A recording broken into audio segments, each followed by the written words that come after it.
So yung learning objectives niya is develop a unique value proposition for a potential product. Una, what is value proposition development and why it is crucial? So value proposition development is crucial for any business seeking to distinguish itself in a crowded market. It involves identifying and articulating the unique benefits of your product or service that resonate with customers.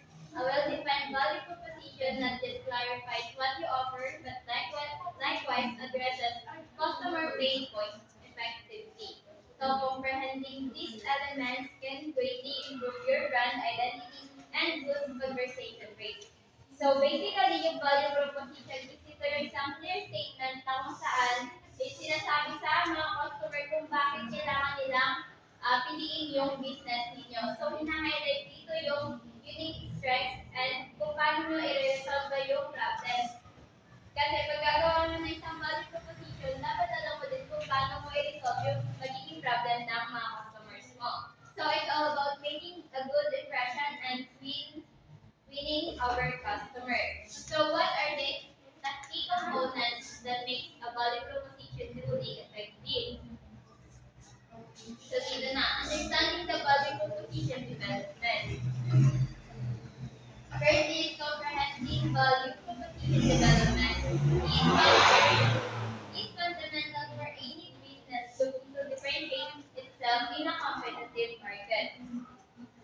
So dito napaka-importante sa isang business na dapat maintindihan mo kung paano gawa na isang value proposition nang sa ganun is mag-stand out ka sa business industry or dapat maging kakaiba ka compare sa other market. So next naman is the value proposition definition revolves around a clear statement highlighting the unique benefits your product or service offers. So dito naman, dapat sa value proposition, dapat yung statement dito nga dapat is clear and dapat meron kang kakaibang benefits nang sa ganun is balik-balikan nga ito ng mga customer mo. Dapat meron kang special service gano'n na kung saan is mas better ka compare sa other market or business. So next naman is to create a value proposition, start by grasping your customer's needs and pain points using the jobs to be done framework. This process allows you to tailor your customer value proposition effectively. So, sa isang magandang value proposition, dapat kailangan mo muna i-figure out yung mga gusto nga talaga ng customer mo na mga gusto nila. And syempre, dapat alam mo nga talaga i-resolve ang isang problema kapag merong nangyari. Lalo na kapag nagtatanong sila sa mga products mo. And syempre, nakakatulong itong value proposition nang sa ganun is malaman mo kung ano yung mga kailangan nila at syempre, ma-meet mo yung kanilang mga needs. So, make your value proposition is concise, easily understood, and prominently displayed in your marketing material. So, dapat, yung sa paggawa ng value proposition, dapat maikli lang. And syempre, dapat madali lang na maintindihan ng mga customer mo. And lalo-lalo na, madali siyang makita kahit saan. Nang sa ganun is alam nila kung saan sila pupunta, kung saan nila bibilihin itong product na ito. Next naman is continuous testing and refinement through customer feedback and A/B testing are vital for maintaining relevance. Syempre, dapat kailangan mo mag-testing nang sa ganun is may proof lalo yung value proposition mo sa pamamagitan ng pagkuha ng mga feedback na nagagaling sa mga customer mo. Nang sa ganun is malaman mo kung nag-work nga ba itong product mo na ito. Next naman, a strong value proposition not only boosts customer engagement but also increases conversion rate, making it a foundational element of your marketing strategy.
value proposition stands as a crucial element in a business's marketing strategy, serving to effectively communicate the unique benefits of its product or services. In a saturated market, this clarity can set you apart from competitors.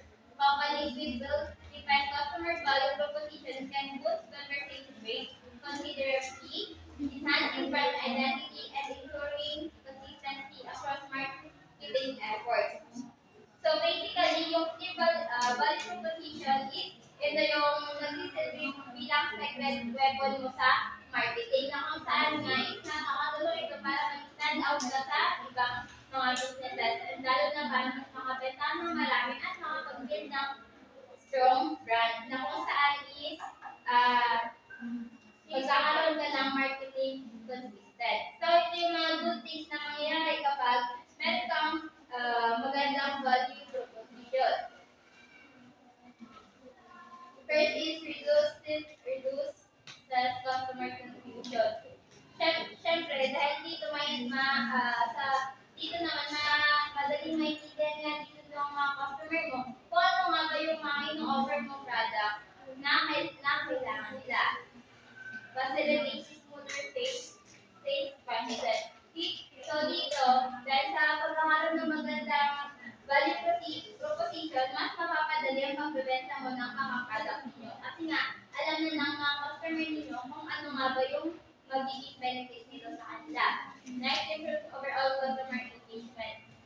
So, dito naman, mas pagbibigay na ng attention yung mga customer nyo dito. And syempre, mag-purchase nga sila ng mga product nyo kasi nga, na-meet nyo yung kanila mga kailangan yung mga needs nila. Syempre, dito makikipag-interact sila sa inyo.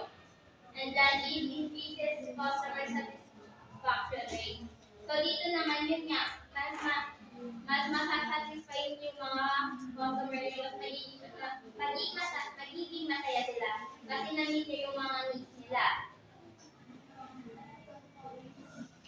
So basically, a good value proposition make everything better for both of you and your customers. So less confusion, mapapadali yung pagbenta, and syempre more engagement, and mas mapapadali yung mga customers.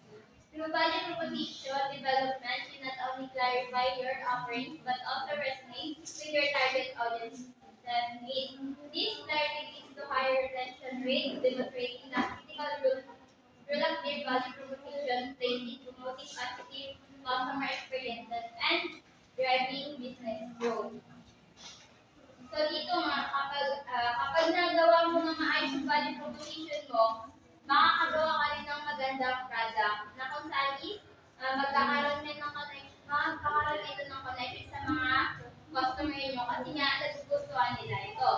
So kapag naintindihan ng customers nyo kung ano nga ba yung value proposition nyo, nag-stick around ito, mas mag-stick ito sa business industry na kung saan is makakatulong ito sa business mo na mag-grow.